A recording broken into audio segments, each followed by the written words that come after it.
Michael Moore went on a Twitter rant in response to the situation in Baltimore, and I want to share some of his comments with you, and we'll see what we make of them. He said, quote, "Here's my demand. I want every African-American currently incarcerated for drug crimes, in quotes, or nonviolent offenses, released from prison today." He said, "Local cops are now militarized. Founding fathers said no army policing on our soil. Why do cops have tanks? Oh, right, the enemy, the black man." And then he says, next demand, disarm the police. We have 1/4 of a billion Second Amendment guns in our homes for protection. We'll survive till the right cops are hired. Okay, so let's break this down a little bit here. First of all, to the idea that we should release people who are arrested for nonviolent drug crimes and just nonviolent crimes in general, 100% agree. In fact, I think it's silly to disagree. Anybody who disagrees, it's like, how? How do you disagree? He's saying release non-violent people. Release the people who are in there for drugs. I mean, come on. Like I always say, in all seriousness, it's like throwing somebody in jail because they drink whiskey. Throwing somebody in jail because they drink Bud Lights. That's what it is. And if anything, weed is actually not nearly as bad for you as alcohol is. So why are we locking people up who smoke weed or sell weed or do anything with weed?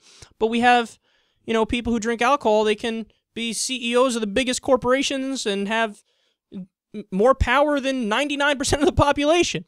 So it's just crazy to still, and I say for all drugs too, and I think Michael Moore agrees. I don't care. Look, if you did heroin or cocaine, whatever, it's none of my fucking business, right? I mean, will we throw somebody in jail for drinking Clorox? No.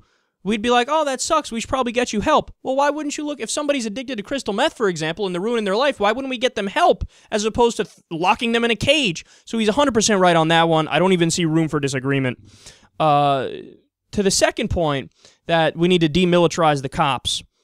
Yeah, again, I agree. And so do, I think, libertarians agree, some moderates agree, progressives agree. There's bipartisan agreement on this where you don't want an occupying army, essentially. The whole idea of cops is to protect and serve us, not to be this invading force. I get it. In rare circumstances, you need to make sure you have your riot gear for whatever reason. But we are overly militarized. It's hard to deny that when you look at the amount of actual former military equipment that's going to police departments around the U.S. So I'm with him on, we're 2 for 2 so far. Now the final one, he said, disarm the cops. We'll be all right until we hire better cops. This one I'm 50-50 on, and I'll tell you why. And I've spoken about this before. My idea is not to disarm the cops because, honestly, I think that's naive. I think the best thing to do is you pass a federal law which says that police officers, if they're showing up to a place, like they get a call like, hey, there's an active shooter situation going on in this place, then of course you show up with your guns. For sure. You need it. You're fighting somebody who has a gun and is killing people. Yes, in those cases, you need a gun. So if you need it specifically, you show up with it. But outside of that, I think they should have guns, but it should be mandatory that they're in their car.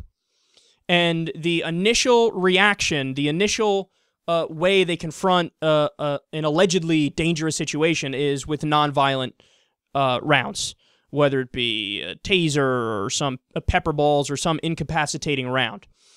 And I think that if you do that, the statistics would drop tremendously of, police murders, essentially. We have a lot of them now, but if the guns were in the car and the initial reaction was from non-lethal force, I think we'd be better off. So I do think I'm slightly more conservative on that point than Michael Moore is. I think his heart's in the right place, but I do think that's a little bit too extreme for my tastes. What do you guys think?